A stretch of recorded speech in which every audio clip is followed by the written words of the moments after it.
Have you ever been shopping for a new computer, looked at the specs, and your brain just shut down? Yeah, you are not alone. Intel's processor names can seriously feel like a secret code. But here's the thing. Picking the right one is maybe the single most important choice you'll make. So today, we're going to crack that code together. Right? Core i5, Ultra 7, all these letters, K, H, U, what does any of it mean? It really is just an alphabet soup.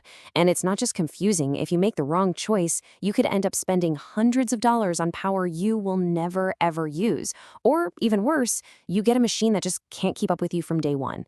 Let's fix that right now. So here's our game plan. We're going to start with the basics of this whole CPU alphabet soup. Then we'll climb the performance ladder with the Core i series. We'll check out the brand new AI-powered chips.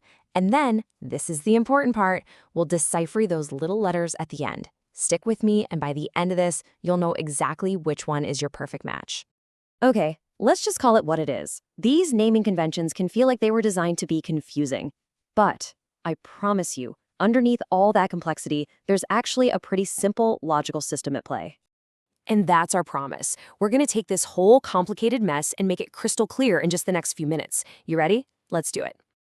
All right, let's get to the foundation, the classic Core i series.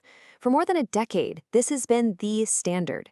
And the number one rule you need to know is super simple. The bigger the number, the more performance you get. Let's break down what that actually means for you. First up, we've got the Core i3.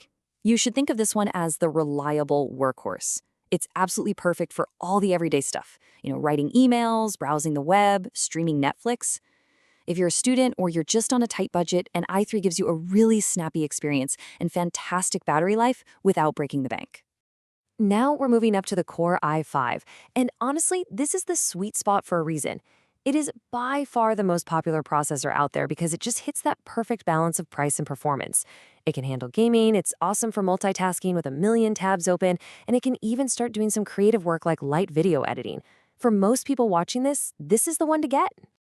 Stepping up to the Core i7 is where things get really serious. This is the powerhouse. If you're a professional who's editing 4K video, rendering 3D models, or streaming your gameplay to an audience, the i7's extra horsepower is going to save you a ton of time. And look, if your computer is how you make your living, where time is literally money, the i7 isn't just a purchase, it's a smart investment. And way up at the top of the ladder, we find the Core i9. Now, let's be super clear about this. This thing is absolute overkill for almost everyone. This is for the hardcore enthusiasts or the top-tier professional who needs the best, no-compromise performance for things like editing 8K video or running complex scientific simulations. Oh, and you'll need a pretty serious cooling system to go with it. Okay, so just when we all got comfortable with the i-series, Intel decided to change the game. Starting in late 2023, they began rolling out the new Core Ultra brand. And trust me, this is way more than just a name change. It's a fundamental shift in how these processors work. And it's all thanks to one new little component. The big new thing inside every Core Ultra chip is the NPU, which stands for Neural Processing Unit. The easiest way to think about it is like a tiny, specialized brain that lives right on your chip, and its only job is to handle AI tasks. So things like blurring your background on a Zoom call or running a local AI assistant, that all happens on the NPU now, which leaves the main part of your processor totally free to handle everything else. It's a game changer. So what does this actually mean for you? Well, first, the new naming is pretty simple. An Ultra 5 replaces the i5, an Ultra 7 replaces the i7, you get the idea. But the real takeaways are that AI features are going to run way faster, and these chips are designed to be incredibly power efficient. And that means much, much better battery life, especially for laptops. All right, we've figured out the numbers, we know what i3, i5, i7 means. But what about those pesky little letters at the end of the processor name, like a K or a U? This, my friends, is the secret code that tells you exactly what kind of computer that chip was built for. Think of this as your secret decoder ring. Each letter tells you a story. A K means it's an unlocked desktop chip for enthusiasts who love to tinker and push performance. F means it's a desktop chip that needs a separate graphics card to work at all. And then for laptops, U is for those super thin and light models where battery life is everything, while H is for those beefy, high-performance gaming laptops. So, when you boil it all down, it's pretty simple. The suffix instantly tells you if you're looking at a desktop or a laptop. The K and F chips, they're built for big, powerful desktop towers with lots of cooling. The UNH chips, they're engineered for the tight spaces and battery needs of a laptop. Honestly, it's the most important distinction to know when you're shopping. Okay, we've covered probably 99% of all the processors you're ever going to see. But just so we're being thorough, let's take a quick look at the chips that live at the extreme ends of the spectrum, way beyond the main Core and Ultra series. So on the one hand, you have the Intel processor line. This used to be called Celeron. You're only going to find these in the absolute cheapest PCs, and they're really just for basic web browsing. Then on the other extreme, you've got Intel Xeon. These are built for professional servers and workstations that have to run 24/7 and absolutely cannot have any errors.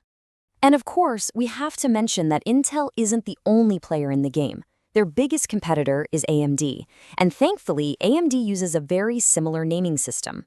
So a Ryzen 5 is the direct competitor to a Core i5. A Ryzen 7 goes up against a Core i7, and so on. This makes it a whole lot easier to compare specs when you're out there shopping.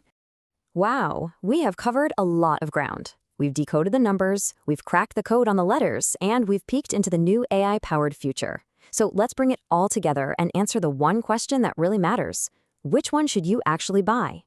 Let's make this really simple. Step 1. If you're a student or you just need a great machine for the web and streaming, a Core i3 or an Ultra 3 is perfect. Step 2. For pretty much everyone else, gamers, multitaskers, just general all-around users, the Core i5 or the new Ultra 5 is the best value, period. Step 3. If you're a creative professional, you need to step up to the i7 or Ultra 7. And finally, if you need the absolute pinnacle of performance and money is no object, the i9 or Ultra 9 is waiting for you. And there you have it. That confusing alphabet soup is now a clear menu of options. You're not guessing anymore, you're making a smart, informed choice based on exactly what you need. So the only question left is which one is the right one for you?